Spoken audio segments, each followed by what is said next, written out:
يا حامل القرآن قد خصك الرحمن بالفضل والتيجان والروح والريحان.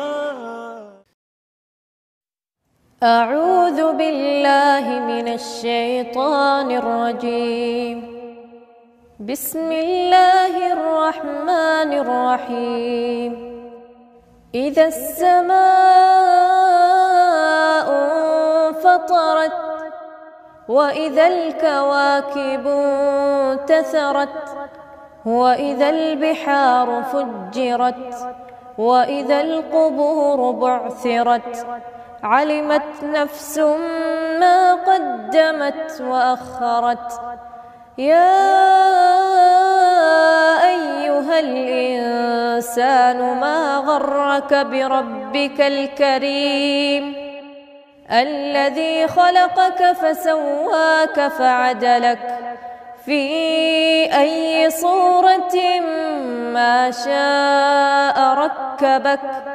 كلا بل تكذبون بالدين وإن عليكم لحافظين كراما كاتبين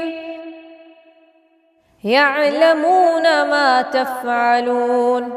إن الأبرار لفي نعيم وإن الفجار لفي جحيم يصلونها يوم الدين وما هم عنها بغائبين.